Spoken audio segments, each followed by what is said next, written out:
Please stay tuned to WBAI next for Equal Time for Free Thought. Imagine there's no countries. It isn't hard to do. Nothing to kill or die for, and no religion too. Hi everyone, this is Jessica Schaub, and you are listening to Equal Time for Free Thought on WBAI New York 99.5 FM, non-commercial listening sponsored Peace and Justice Radio. Equal Time is your evidence-based radio program which is informed by scientific naturalism and views the world through secular humanist eyes. We cover topics from philosophy and religion to science and politics in an attempt to provide new ways of looking at the world and ourselves, which we hope can help build a foundation for progressive social change. Kate Smurthwaite is our guest today. She is a left-wing feminist, atheist, stand-up comedian, and a political activist. She performs all over the UK and around the world at major clubs including the Comedy Store, Comedy Cafe, Covent Garden Comedy Club, Soho Comedy Club, and Crack Comedy Club. She also writes and tours an annual solo show of highbrow left-wing comedy under the name The News at Kate, which has been featured at the Edinburgh Fringe Festival since 2009. In 2013, she won a 3-week Editor's Choice Award, naming her one of the 10 best things about the Edinburgh Fringe. Kate is often a guest on news and debate shows and is well known for her forthright opinions and campaigning work. She also writes for publications from Cosmopolitan to both The Guardian and The Independent, and is a vice chair and media spokesperson for a campaign group, Abortion Rights UK. In 2012, Radio 4 Forthought series included a 15-minute program written and performed entirely by Kate about sexist humor and sexism in comedy. One clip of her setting the world to right even went viral under the name Atheist Bitch Slap. Yup, Kate Smurthwaite is controversial.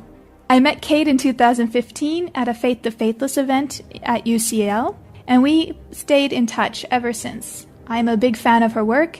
She is very courageous, and I'm glad to be able to have the privilege to interview her. Hi Kate, thank you for being on Equal Time for Free Thought with us today. My pleasure. So how did you become an activist, comedian, and feminist? Did something particular happen to spark you in that direction? I don't think that anything particular happened. I think I grew up with a sense that in a screwed up family, and with a sense that things weren't fair. And I think I don't know whether I was born with it, and that's why I identified that my family was screwed up, or whether that's something that I developed out of that situation. But I grew up kind of very aware of injustice around me, and I think when you become aware of the injustices around you, know that first of all there's just so much of it, and they're just kind of everywhere. And first of all I wanted to talk about it, and next up I wanted to do something about it. Yeah. So that combined all of them, the atheist, a feminist, and comedian, activist. Well, yeah, the comedian thing came in a slightly different way in that when I left college, I didn't really have any strong idea about what I wanted to do, but I knew that I wanted to do something that made money because I'd always felt like I'd always felt like growing up, like money was one of these things that was a real arguing point. In the family, there was a lot of like, if I give you a lift, what does that cost in petrol? And so I just kind of felt like if I had money, I'd be free. I'd be liberated from that kind of world.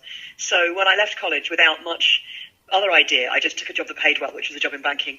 But I never felt that it was like a vocation for me or something I wanted to do. I always felt that it was a way of making some money in the short term. And there are a lot of advantages to it. I got to travel all over the world. I got to meet lots of interesting people. And I made some money at that time, which meant that it's given me a certain level of freedom. And then once I had a greater level of freedom, I started to think about what I would like to do with my life. And comedy was something I'd been a fan of for a long time.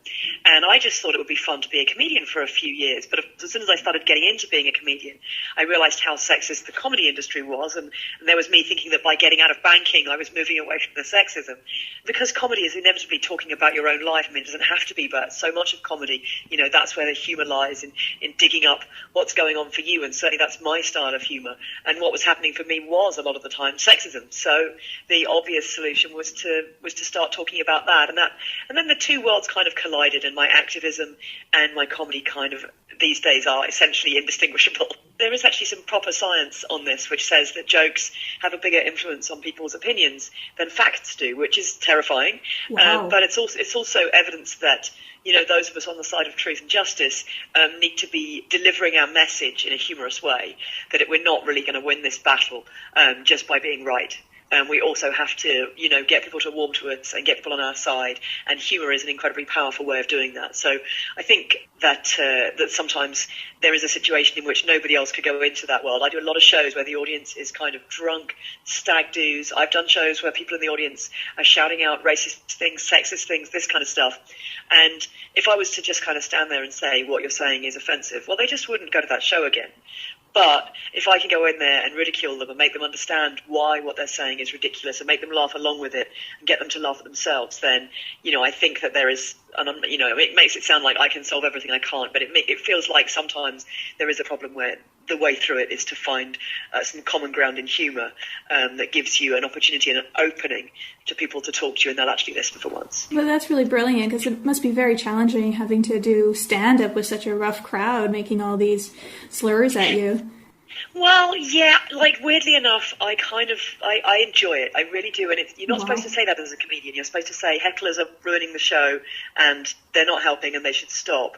And in general, it's not helping the show to just be rude. But I kind of enjoy it. I think any other job in the world, when somebody is horrible to you, and whatever job you do, at some point somebody is horrible to you. Even if you're sweeping the streets or you're a hairdresser or whoever you are, you're making Hollywood movies. At some point somebody is mean to you.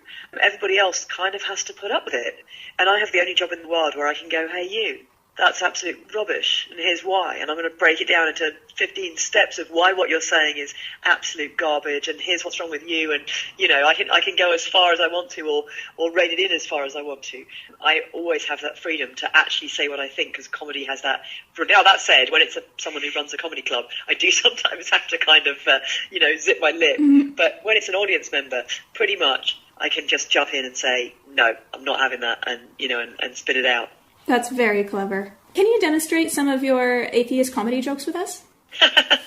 Well, that's a good question. I tend to think that I do quite, more storytelling than straight up jokes. My favourite little atheist joke is don't you think it's weird when atheists call their kid Christian? I think a better choice would be Godfrey. Yes, that one's a good one. I was hoping you'd share that one. That's my favourite little atheist joke.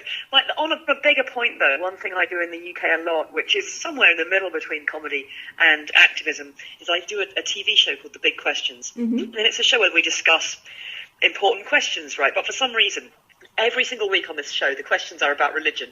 And I always say, I think that's weird, because in my world, there's only one big question about religion, and the answer's no.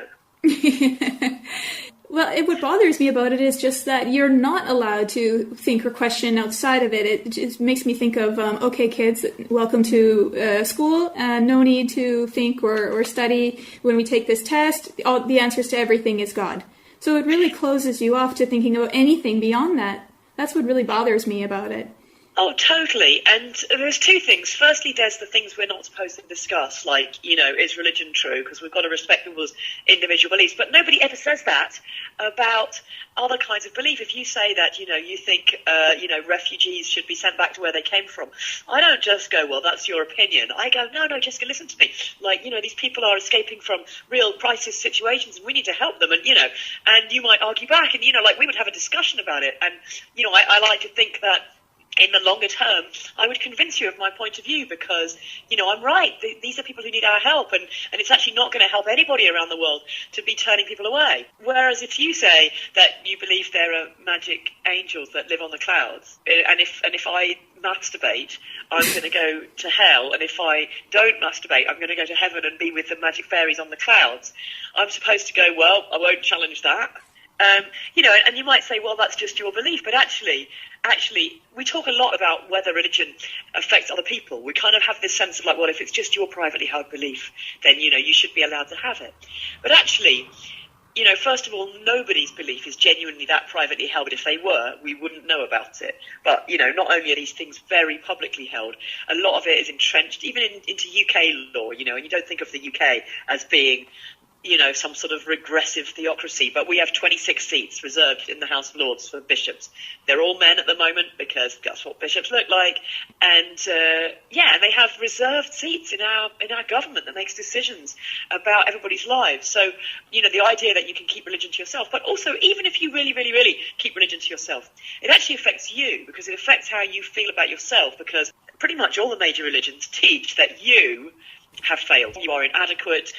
Whatever you're doing is wrong. Even if you haven't done anything bad, you've probably thought something bad, and that's it. Their religion's definition of what is bad is quite outrageous, especially when it comes to things like sex. Have you had a thought about sex? Well, Jesus knows, and he's angry. If that's the only thing that religion is convincing you, then I still think religion is a bad thing, and I still think that we should challenge it. I want to say to people, no. Do you know what? It's all right for you to think about sex. In fact, it's all right for you to have sex. It's all right for you to enjoy sex. It's all right for you to have gay or lesbian sex if that appeals to you. It's all right for you to have multiple partners if that appeals to you. And actually, the idea that, as long as you keep it to yourself, people who keep their religion to themselves and truly believe that stuff and truly stick to it, they're having their lives messed up too. If you said to me, I believe that I have to be really, really thin or nobody will find me attractive and, I have to be thin, it's really bad to be overweight and so I'm not going to eat anything that tastes good and blah, blah, blah. I'd be like, I'd want to shake you and go, Jessica, you don't have to be super thin. You can eat cake, it's fine and you might like it. And I wouldn't think twice about that. And yet somehow if you believe in a religion which is telling you not to enjoy sex, I'm supposed to just go, oh, well, that's your private belief. Well, it's not. That's right. I have every right to jump in there. That's right. People are not really keeping it to themselves, and they are harming themselves also by doing this. This irrational guilt, this irrational shame that they don't bother to question. I was at a conference, the Free Expression conference recently, and there's all these people there, and all these interesting debates going on, and outside there's a Muslim guy with a big beard in traditional outfit screaming, at the doors that we're all blasphemers and apostates and we should all be summarily executed and that we're all fornicators and homosexuals and all the rest. And he's absolutely furious and absolutely livid. And the thing is, when the conference is over, although it's been quite a stressful day talking about complicated and challenging subjects, we all go, whew, that was tough, right, let's put our feet up and have a glass of wine and a dance and a sing and relax. And I can take time off being an activist, but there is no such thing as taking time off from hating. If you're going to hate people, it is a full-time job. Going back to humor, it's so important in questioning faith because there's a lot of upsetting information when you research it more about religion. It's very upsetting, right? So humor really helps us. It can be a therapy. Blasphemy, there's no shame in being blasphemous. I think it's really important. It shouldn't be banned. Like there was a law recently in Canada where they banned blasphemy, but it got lifted, thank goodness. We should be able to ridicule our authority figures. I think that's also very important. Ever notice how believers get upset when it comes to making fun of their belief, or when they do point it out the ridiculousness in it, they still continue going on believing? What are your thoughts on this? Well, yeah, I mean, it's ridiculous, first of all, to believe in an all-powerful deity and believe that he or she can't handle a little bit of ribbing.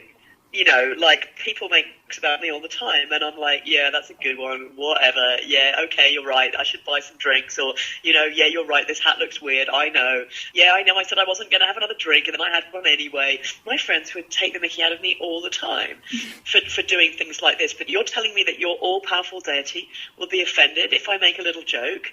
I mean, that doesn't sound like an all-powerful deity. That sounds like a sort of sensitive teenager to me, right. And I think, wow, I'm amazed that it amazes me anyway that most of these deities seem to be short of money. I mean, if I was an all-powerful deity, I wouldn't have to, tell people to come to a church on a Sunday and give me, a couple of pounds. I'd be like, I'll just make gold with my fingers because I can. It all doesn't make sense. It's only when you take 3 steps back and you go, what? It's obvious nonsense, and actually it's pretty funny nonsense. I saw a lovely cartoon today, actually, and it was a depiction of the Last Supper that somebody sent me, and there's Jesus opening the wine, and he says, "This is my blood," and then he breaks the bread, and he says, "This is my body," and then he opens a jar of mayonnaise, and one of the disciples goes, "Can you stop?"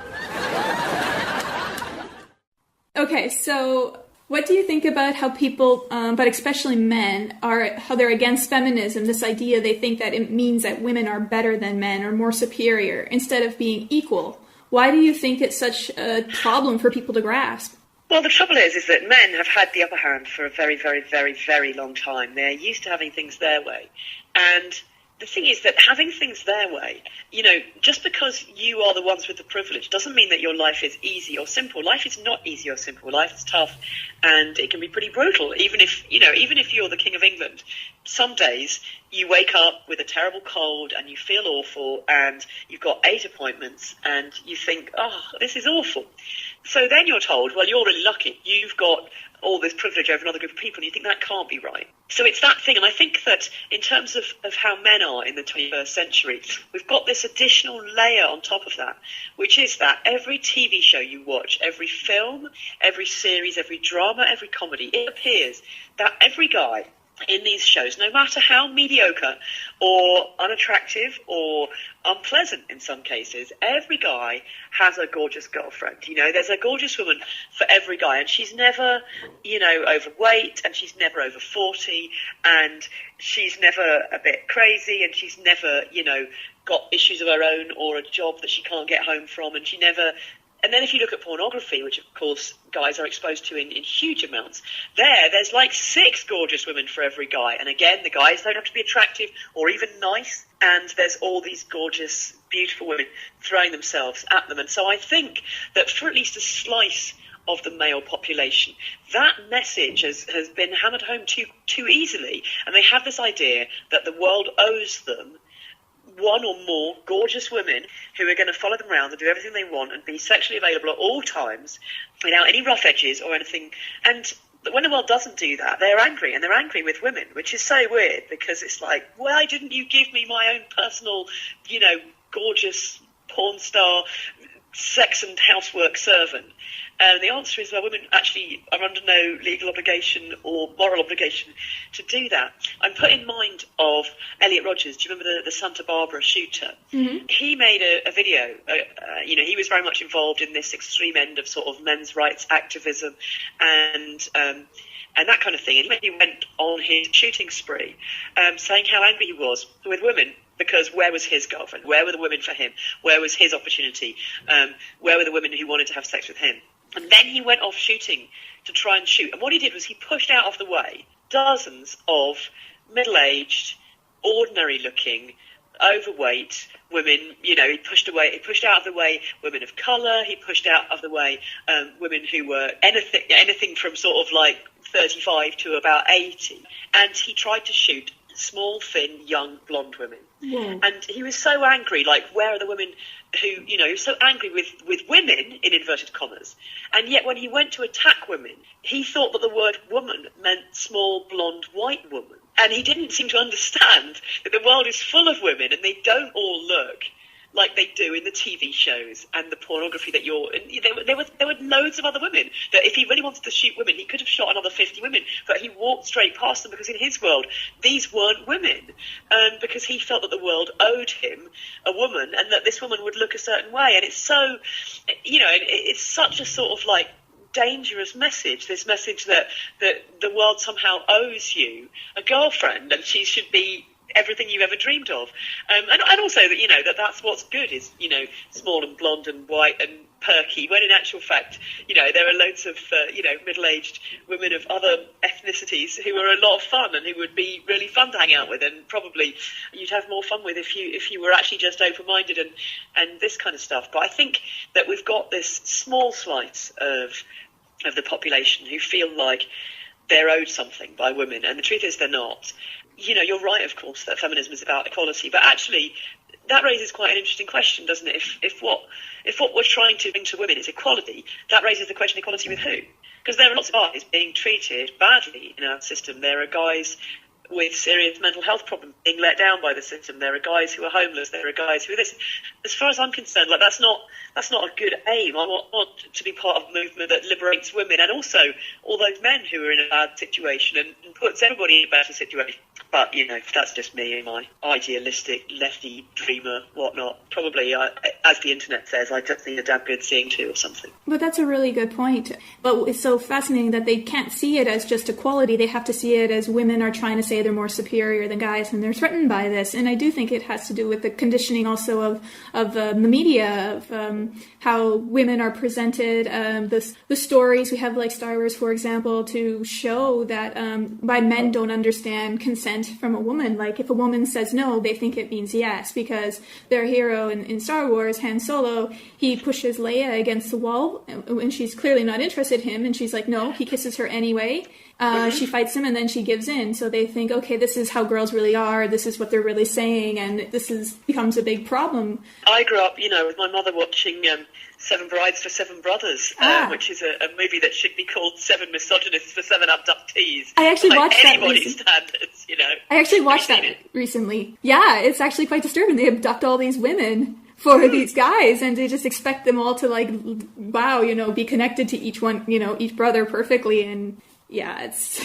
it's an amazingly horrific film when you watch it with grown-up eyes, kind of thing. But there's definitely those messages out there. But I also think that for a lot of guys who are doing these things, they're not doing it because they don't know better. They're doing it because they can get away with it. This too. Yeah, I mean, especially when you look at like Harvey Weinstein. I mean, he didn't think it was all right to masturbate in front of women in a hotel room. He did not think that was okay, to audition women in his hotel room and then jerk off while they were there. He definitely didn't think that was okay. He knew it wasn't okay, but what he thought was that he could get away with it. And we as human beings, much as I would like to, suggest that we're all frightfully moral and upstanding, the reality is that when we can get away with things, people often do.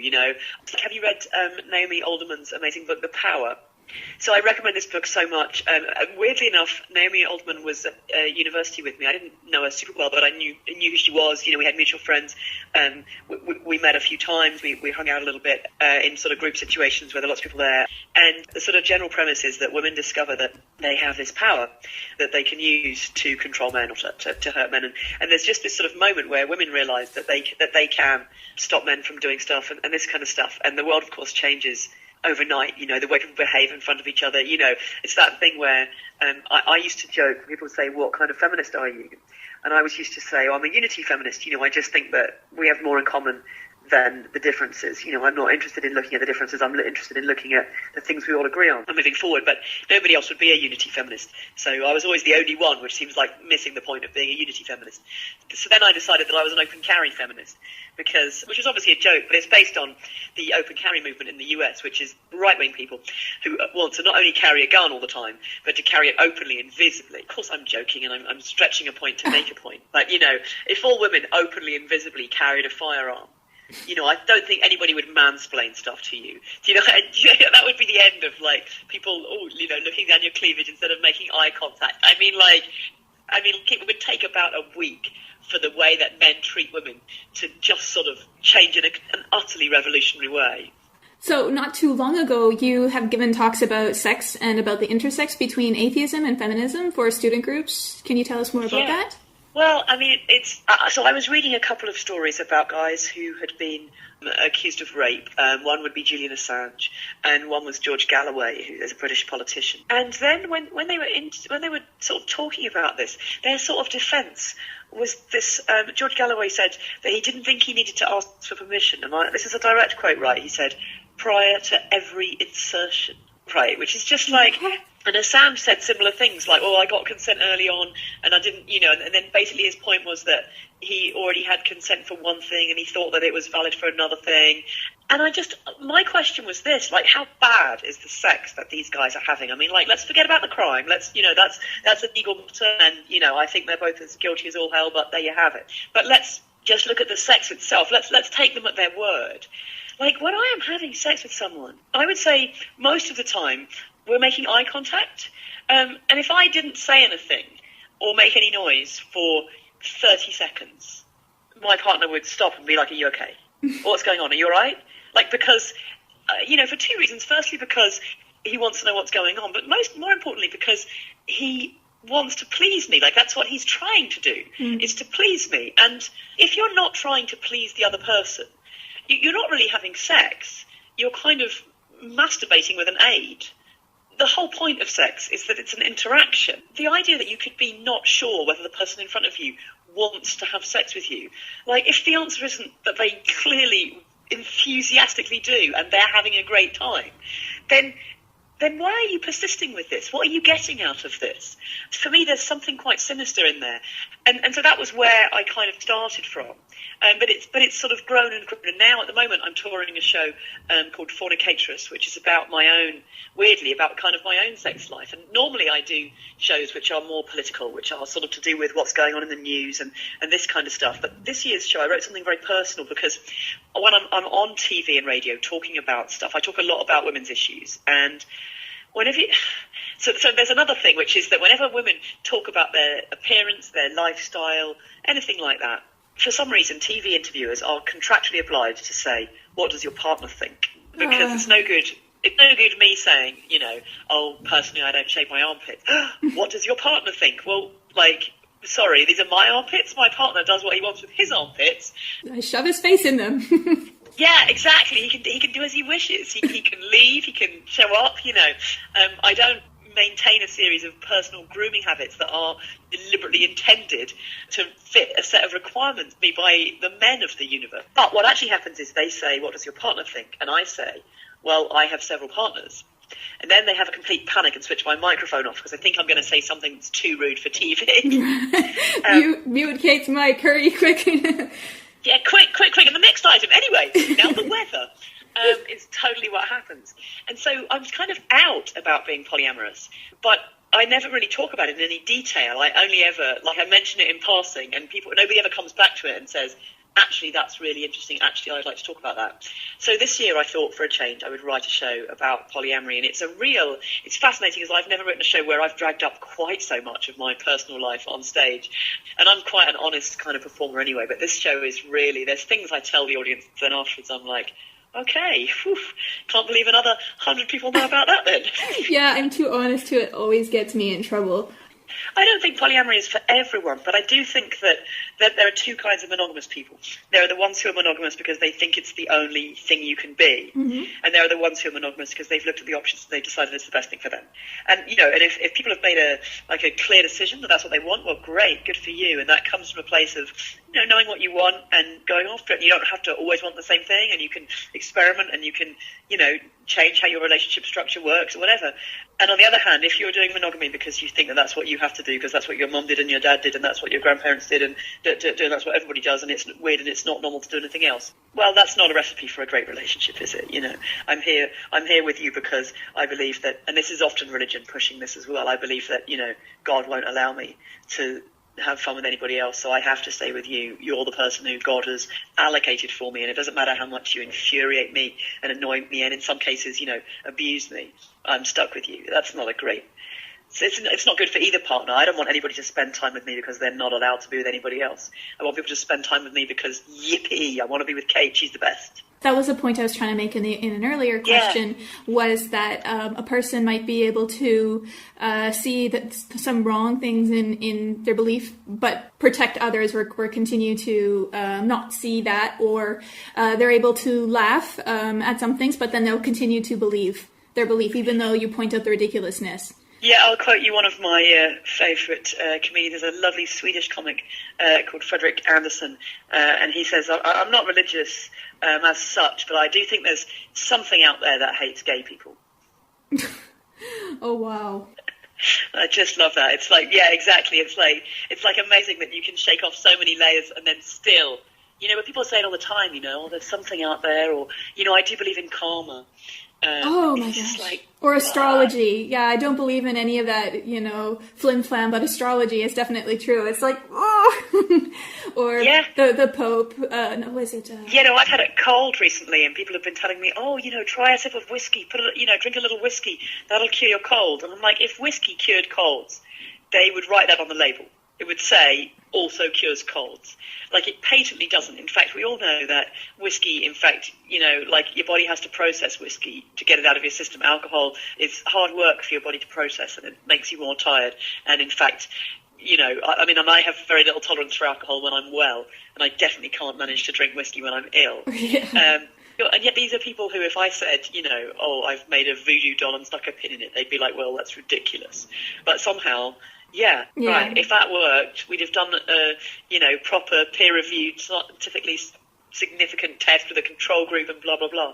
The fact is, it doesn't work. If just being positive and your thoughts creating reality worked, then there wouldn't be so much poverty and world hunger in the world. Like, and these problems is so ridiculous. Yeah, you never see anybody starving to death in the desert going, oh, it's my fault for not envisaging a Big Mac. Like, it's always people who are doing pretty well in their lives who are like, yeah, I've envisaged this and I've dreamed it. You're like, oh, for goodness sake. And the thing is, it's not to say that you shouldn't think positive. There's everything to be said for, like, get up and take a step forward. The only way to get anywhere is to take a step forward. And I think that there's a lot to be said for, not for, like, weirdly, obviously I don't think that tarot cards are true, but weirdly, sitting down for an hour with somebody and talking about what's going on in your life and what you want to get out of your life and what decisions you've got to make in your life, that is a really, really powerful thing. And that actually is what, in inverted commas, works about going to see a tarot card reader. Sure. Is this thing that it doesn't matter what cards come up, because what the tarot card reader is going to tell you, oh, well, so this card is about conflict. Right, great. There's no information there. Like, everybody's experiencing conflict. We're all torn between different things that we want to do with our lives. But by saying that, it gives you a chance to say, yeah, well, I really want to move to New Zealand to be with my boyfriend, but if I do, I'd have to leave my job, and I'm worried that I won't be able to get a similar job. Okay, now you're having a really useful conversation, and you're focused on what's going on in your life. And by the end of the conversation, you're probably thinking, right, I should apply to some companies in New Zealand and see if I can get a job that'll work for me and be out there. Like, great, and you've actually realised what the next step is. I'm Elizabeth Fatey. You're listening to WBAI New York, Peace and Justice Radio, at 99.5 FM on your dial, streaming live at WBAI.org. And you've been listening to Equal Time for Free Thought. I'm Jessica Schaub, and our guest today is Kate Smurthwaite. And now, back to our interview. What I was getting at, though, with positivity is I find that it can become a religion where you're so determined and even paranoid to be, like, anything negative. You start looking for things that are negative or finding reasons to punish or judge yourself because you were negative, and that's maybe why something didn't work. So when we start to become in this way, which I've seen happen so many times. Interestingly, it's also kind of a hallmark of something that I'm quite interested in, which is the non-religious cults. So there are various cults out there that are not religions, but organisations, for example, that you're sort of like now I'm not saying that life coaches, because many life coaches are just really nice people who help you talk through what's going on in your life and get sorted. But a lot of these, like, become an entrepreneur, overnight success, promising you a lot of stuff. You show up, you pay a lot of money, you're sat in cramped, uncomfortable seats while somebody whoops and cheers on stage and everybody's screaming. Whatever you think you're doing, they tell you you're wrong and you're awful and you're stupid, and they sort of break you down, and they tell you that, you can be better. And all you've got to do is pay for another, half a dozen courses that they're going to teach and help them set things up and bring your friends, and they have to pay money too. And the one that some friends of mine got dragged into is a thing called Landmark Forum, and it's exactly that. Yep, I know about it, and it actually comes from Scientology. Oh, okay, interesting. I've never known anybody get that far into it, that they got as far as the Scientology bit. I know people who went. No, just the founders were very involved in Scientology, and it was just another way to spread it without the name Scientology tied to it. Oh, interesting. Because I had friends of mine who were really determined to drag me along. Oh, you need this, and I was like, yeah, like hell I do. Same like approach. Hell I do. I'm just doing fine. Then there's this whole well, you're not open-minded, you're closed-minded. You won't even. Yeah. I broke up with a guy kind of at the end of last year, and he said, you don't respect me, and I was like, well, tell me what you mean. Let's talk about that. And he said, you wouldn't even listen to me when I was explaining how homeopathy works. And I was like, yep. I can't even argue with that. I just don't respect that. There you go. Live with it. But that doesn't mean that's my worst crime. You don't respect him as a person. You don't respect his belief, but he can't tell the difference. Yeah, exactly. I don't respect that belief at all. In fact, I think it's beyond laughable. But, And also, there's also a sense in there, isn't there, of a sort of latent misogyny in a way, of that, like, you know, the idea that a woman has to respect her man. I'm like, right, okay, well, do you respect my firmly held, would you sit and listen to me explaining why it doesn't work? Mm-hmm. Okay. And maybe you should respect my opinion that it's absolute horseshit. Yeah. Okay, so you're currently working in the news, but you don't really agree with how they approach things, or you feel that they're not tackling the really important issues. So you were sharing some things that you would like to talk about, or that you would like to see the news talking about. And you even have a patron for this. A lot of what I do comedy shows. I'm touring my solo show. That's one thing that I'm doing. My Fornicator's show about polyamory. I'm touring that. The next thing I'm doing with that is I'm going to Perth, to the Perth Fringe in Australia. We're there 23rd of January through to the 10th of February. I'm doing that, and I'm hosting a late night cabaret show as well there. So I'll be out doing that. And then when I get back, that show is going to Leicester and to Brighton, and it'll be in London. It'll be all over the place, and all the details will be on my website. And then the other thing that I do is I go on TV and radio shows and I discuss news issues. And I've been doing that for a long time. And of course, what happens is they never pick the stories that I think are the most important. So they all want to talk about, you know, the royal family, or they all want to talk about, you know, kind of stories that feel a bit fluffy, or stories about politicians, you know, this politician says we should all stop worrying about this. And you're like, but what policies are happening? What's actually changing? So I wanted, you know, and it's difficult because, of course, the TV companies pay. And so, you know, I have to eat and so on. So I would take that work. So what I've done to try and combat that is I've started it's called a Patreon account. And it means that people can sponsor me. They can sponsor me like as little as $1 per video. And then you can also limit like the maximum number of videos per month that you sponsor. So it can literally be spending as little as $1 a month. And you basically sponsor me per video I make, and that means that then I don't need to go and talk about the subjects that the TV companies want. I can make my own videos at home talking about the subjects that I think are important and put them out. And of course, the people who sponsor me, they get a producer credit, they get loads of extra top secret content. So we make lots of extra silly little things for my sponsors because we love them very much, and they make it possible for us to talk about the issues that we think are important. And we put one out actually, I guess just before Christmas, we put out a video. I'm sure you've seen the lovely videos of Richard Dawkins reading his hate mail. Oh, yes. We even made a video similar of reading our hate mail, but yeah. Well, yeah, a lot of people have done them, and Dawkins is, you know, he's in like a sort of smoking jacket by the fireplace. Yes, in Labrador. love it. And I was like, I totally want to go one better than this. So one of the private releases that's only available to my sponsors, we made a video of me reading my hate mail in the bath. So I'm in this like enormous foam bath with like full makeup and diamond earrings, drinking champagne, and just reading out some of the YouTube messages that I get on my account, which of course are in some cases gibberish, and in some cases nonsensical, and in some cases so offensive it's not true. And yet I'm just lying there in a great big foam bath reading them out. So we make little special extras for our sponsors to show them that we love them very much. That's great. I hope you get a lot of support. What if heaven is boring, or Muslim heaven, if they were there with all the virgins, they say all the virgins get their period and fight over the guy, then heaven is actually like a hell. Being stuck in heaven with a crazy God that we talked about earlier, or jerks that do horrible things but repent, you know, on their deathbed or last minute. Or this idea that heaven is a place where you reunite with lost family members that you did not actually really get along with while they were alive, and that maybe they're the same in the afterlife. It would be like this awkward family Christmas gathering where everyone has to tolerate each other, but now it's for eternity. So being an atheist, have you thought more about these sort of things?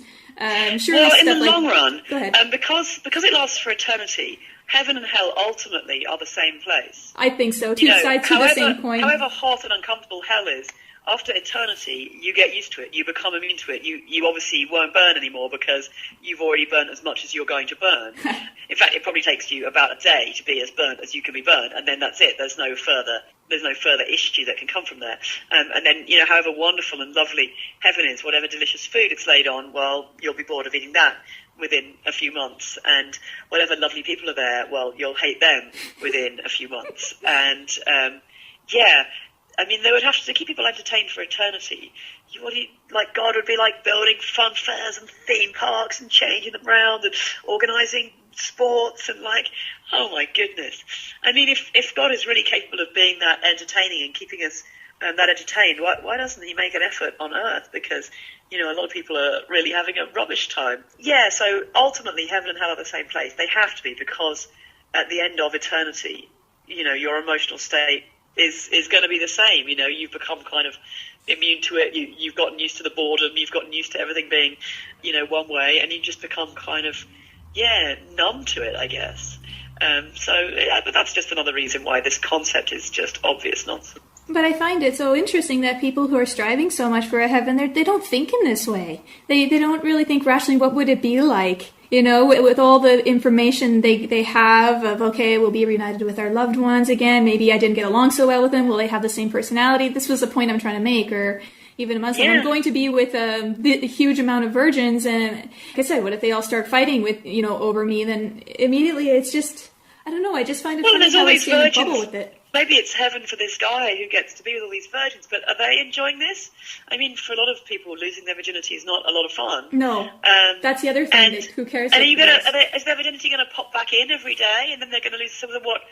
I mean, are we just talking about a physical hymen, or are we talking about them not remembering the fact that they've had sex in the past?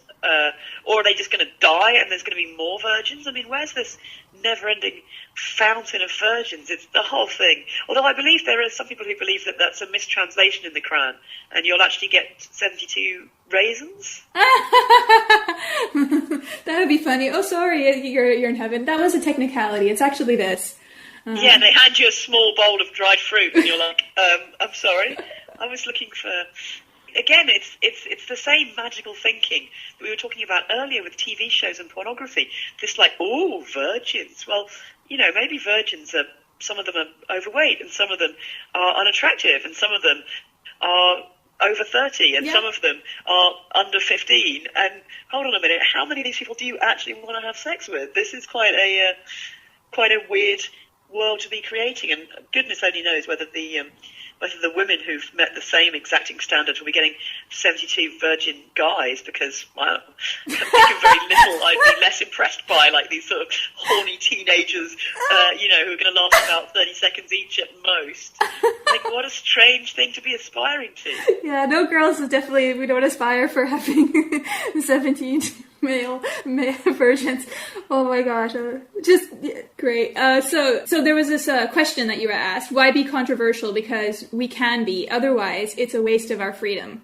If a person is sure about their beliefs, why are they so scared and easily offended? Is there any more you want to say on that? Well, yeah, I mean, it's not the case that I think we should be controversial just for the sake of it. There's no point in wading out there and being racist and sexist and homophobic just because, oh, look, I can, because you've achieved nothing. But if the truth is seen as controversial, then we definitely should keep saying it, because it shouldn't be, it should never be controversial to state the truth. Yeah, and if people are so afraid of the truth, that tells you a great deal. Don't say something true in my presence, it upsets me. Well, then we need to think very carefully about what it is that we do believe. Yeah. And it's difficult because there is a sense that people want that, that especially, for example, if somebody's died, they want you to go, oh, and I'm sure your beloved, friend is in heaven now, as if that's going to be more reassuring. But actually, the scientific evidence suggests that atheists cope just as well with death as religious people do, and that you don't need to believe in an afterlife to be able to come to terms with the death of somebody you care about. That in fact, that's a kind of a skill and something that as we get older we become better at, and we learn how to process these feelings. And you never get over these things in 10 seconds, but you learn how to take care of yourself. And actually it's not good taking care of yourself to feed yourself, comforting lies, because at heart you will still know that they're lies. And, it's like telling yourself you look great in that jumper when you kind of know you don't. So, wear something you do feel great in and have a wonderful time. On religion and free speech, do you find it challenging to try to get people to see this? Yeah, it's the other thing which actually I think I was going to mention earlier, I don't quite know where I lost my thread, was the way that sometimes when it comes to religion, we're sort of told, oh, we should present both sides. We should look at it from both directions. So they say, oh, well, we should teach evolution in school and also creationism, and then make up their own minds. And you're like, well, hold on a minute.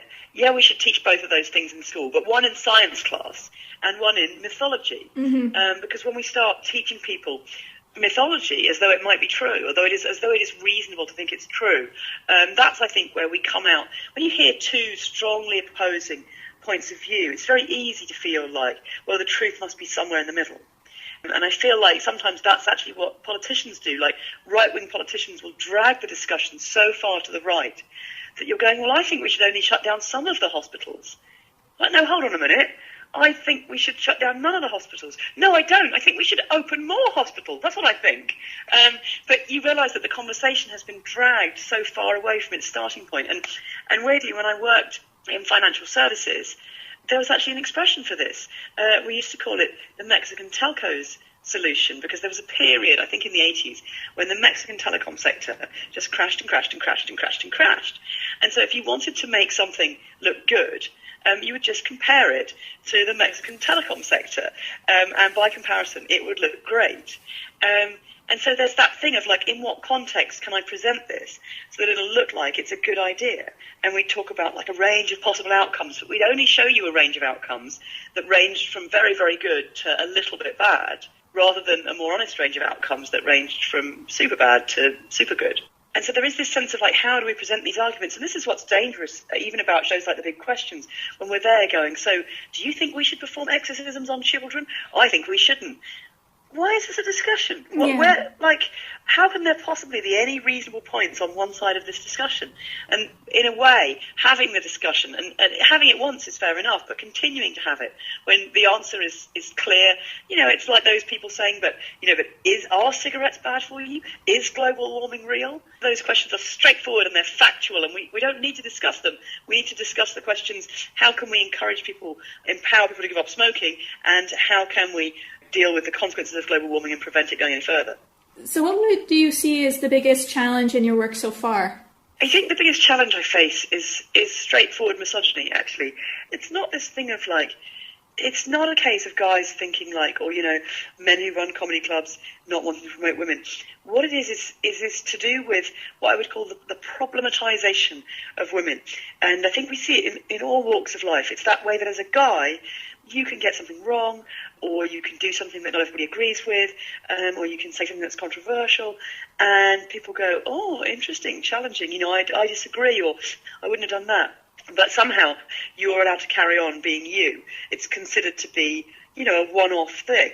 Whereas a woman, if you do one thing that someone doesn't agree with, you're written off as an individual indefinitely. And I'm put in mind, there's a really interesting article I read recently, and it might be Hadley Freeman, but I might be wrong about who wrote it, about how this works in Hollywood. Winona Ryder was caught shoplifting, and she sort of never worked on a decent level movie again.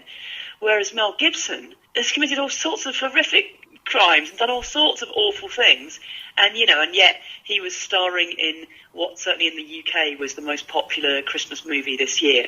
He did some bad stuff, but hey, he's a person who did something bad, whereas she is kind of permanently defined by something. She can never get away from that. She's kind of damaged goods. She's become persona non grata. And I feel like that happens so much to me in my work, that people disagree with me on one subject, and rather than saying, oh, actually, I disagree with you on that, that's it. They can never look me in the eyes again. They never want to work with me again. There's so many comedy clubs where people have written me off based on, oh, I saw you once on a thing and you said a thing that I disagreed with. And I'm like, sure, that's what human beings do. We don't all agree on anything. But it's so difficult for women that you don't have to put your head very far above the parapet to be shot at, and it's not a one-off thing. It's a sort of lifetime ban. And my work is always about stepping into the danger zone, and I'm never going to stop doing that. I was literally kind of born that way, so I'm not going to change. So what I have to constantly do is find new outlets for my work, and it's why this Patreon thing is so valuable to me, because if people can sponsor me, I can, do my work, and I don't have to be beholden to individuals who can make a snap decision about me, etc. Yeah, that's very frustrating. Just because you say something they disagree with, I disregard everything you say, therefore everything you say is invalid, I'm not going to listen to you anymore. It's like you like me, have experienced some serious opposition, you pissed off a lot of people, which means that I think you're doing something right. But how do you handle this opposition? Well, better on good days and not so well on bad days is the short answer. I mean, there are definitely times when it really gets to me, especially when I've been performing somewhere regularly and then suddenly the drawbridge is up, or people have heard that I'm controversial without stopping to ask what is so controversial. I did a show a couple of years ago and somebody sent me a form to sign beforehand saying that I wouldn't be racist or sexist, and I was like, have you ever seen me say anything racist or sexist? And they were like, well, somebody said that you might offend people, and I was like, do you ask any of your other acts to sign a form saying they won't be racist or sexist? I'm a human rights campaigner. Like, ask the other people. And I see so many people on the comedy circuit saying things that I find disgusting sometimes. And I'm like, well, I disagree. I'm not going to say stuff like that. And yet somehow I'm the one that's controversial. I'm the one that's shocking. And then, there are times when I write material about it. There are times when I laugh about it. I also feel like the way that I cope with the stresses of my public life is kind of to retreat into my personal life, and to be honest, that's one of the reasons why I haven't made that many new videos in the last kind of year, because it's been stressful. There's been a lot going on. There's been a lot of nastiness directed my way, and I've kind of gone, you know what, I'm going to kind of take a little bit of a backseat for a little while and spend more time with people who care about me, and spend more time doing stuff that I enjoy, and getting myself back on track. Tell me about your work, though, with youth. I know you've been asked to speak at schools. Have you been asked to set up courses or something like that? That could be a potential opportunity for you. I just sometimes people ask me to go into schools and talk to usually the girls, sometimes all the kids, about things like sexism, about things about growing up. And actually, one thing I really, really want to do at the moment is to publish a book. So I have a book proposal, and if anybody wants to see it, if anybody thinks they know a good place to publish it, I may at some point decide to self-publish, but I'm still looking for a proper literary agent, a proper book deal at the moment. The book is called You Don't Need a Boyfriend, and it's just a short, very snappy book of advice for young women. And what it's not is a sort of, hey, just believe in yourself, have a bit more confidence, and the world isn't that bad and you're going to be all right. This is a much more brutally honest book that says things that I wish I'd known when I was a teenager. Things like you don't have to get married, it's optional. Things like you don't have to have kids, it's optional. Things like you don't have to be religious, it's optional. But also other things like, if you get pregnant, you can have an abortion. Things like you have a clitoris and it'll feel good if you rub it. Just the stuff that somehow we're all too embarrassed to say to teenage girls, but the stuff that, this is their life. You only get one go, and this information is so important. Have you encountered some spiritual New Agers that have strange beliefs, like them being obsessed with raising their vibration? I mean, we're humans meant to evolve and question, not become a vibrator. Or breatharians, or their whole goal is for their anus to close up. Tell me about some strange New Age beliefs you have encountered, such as David Icke, which I used to believe in. And what do New Agers think of your comedy? Do they appreciate it? I have occasionally run across these kind of views, and they're fascinating. What I'm especially fascinated by is the willingness of some of these groups to co-opt science. So first of all, I've straight up traditionally religious people who have heard the Higgs boson referred to as the God particle, and they're like, see, so scientists believe God does exist, and you're like, no.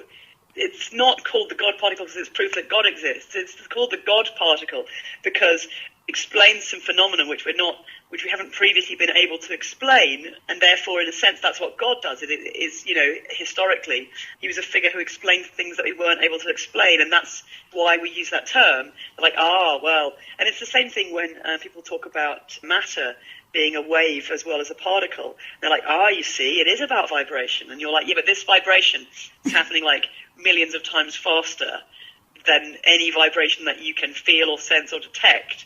So it's not the same vibration that you're talking about. It's a real nonsense. So, I've seen all sorts of stuff. I've seen recently some people were on my Facebook wall trying to extol the virtues of drinking your own urine. Oh my gosh! I must admit, I'll pass all the same. I just, I'll settle for a glass of Diet Coke if it's all right. But you all do what you like. And we're constantly falling for one thing or another. It raises an interesting question about where the line falls between respecting someone's beliefs and saying, no, you have a serious mental illness and you shouldn't be doing this. As a teenager, I was wildly anorexic, and I starved myself down so much that I was very ill. I used to take showers instead of baths because if I took a bath, my hips would bruise against the edges of the bath. Wow. My period stopped for a couple of years. I was extremely emaciated and very, very, very sick. and it was identified as an eating disorder. And that's always how I would characterize it, which, is a mental health problem. But there are women at my gym, and I say, oh, how's it going? And one of them said, oh, yeah, I'm doing a 29-day detox diet. And I was like, oh, right, what are you eating? And she's like, I just drink like a green vegetable juice every day. And I'm like, well, okay, two things. First of all, that's not really very good for you. Although it's quite a healthy thing to eat, you need to eat a mixture of things, and you also need to be getting nuts and seeds and some fats into your system. And actually eating just green vegetable juice is not going to do you any good. And secondly, you can't call it a detox diet because actually vegetables contain really high levels of toxin. That's kind of why they're good for you, because it forces your body to process toxins, and your body gets stronger at processing toxins because it's been given toxins. Vegetables are not low in toxins, quite the opposite. They're high in toxins. If you eat enough vegetables, it's actually kind of bad for you, but only if you eat tons and tons and tons. And I thought she'd tell me that she just really believed this stuff. But instead, she said, yeah, I know, but if I tell my mum I'm going on a crash diet, she'll tell me not to. Wow.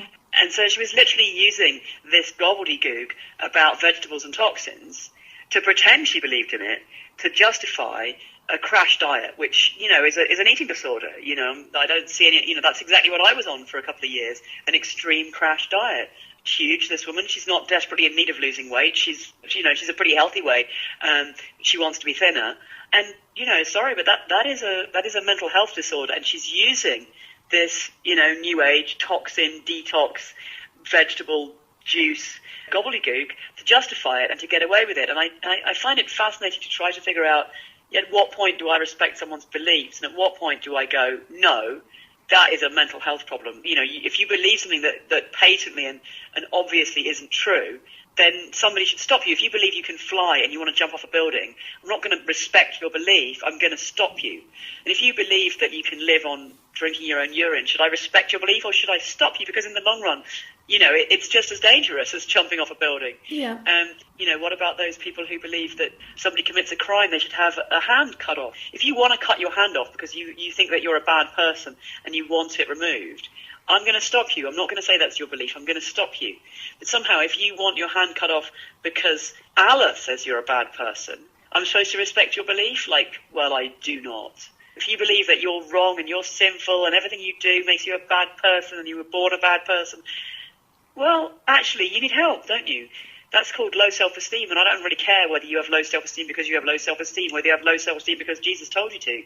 I still feel like intervention is the way forward. It really infects mental stability, because a person can be stable and then they get infected with these beliefs, and then you watch them decline more and more into just this craziness, and that's what's so upsetting, and that's why I want to speak up about it, is because I want people to see the harm it's doing, because it's so hard for them to see the harm until it's too late, unfortunately. Thank you again, Kate, so much. I really appreciate your work. I'm a big fan. The feeling is quite mutual. Thanks for having me on, Jessica. That's all we have for today. Thank you, Kate Smurthwaite, for being on our show, and thank you everyone for listening. To find out more about Kate Smurthwaite and her work as a controversial atheist comedian, you can find out more about Kate and contact her on her website, www.katesmurthwaite.co.uk. If you missed any portion of this program or would like to listen to past episodes of Equal Time, you can find our archives on www.equaltimeforfreethought.org. Thanks to Michael O'Neill for his web support and our engineer, Sean Rhodes, for Equal Time. This is Jessica Schaub asking you to tune in, pay it forward, and question everything.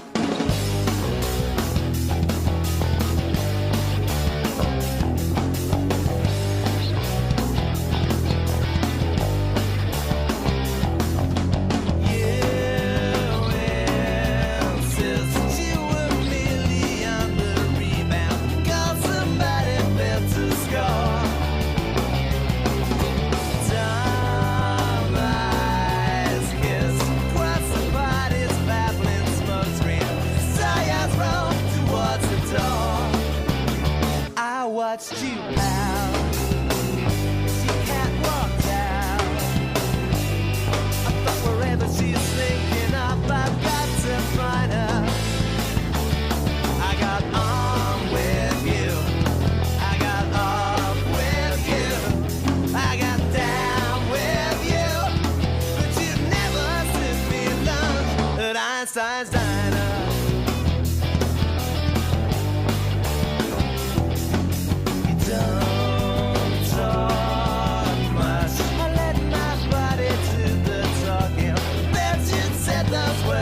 for. It was such an effort-making conversation, but that's not what you were looking for. I'd had my fill, clichéville, when those tight sweet nothings felt like broken china. I got on with you, I got off with you, I got down with you, but you never stood me lunch at Einstein's dime.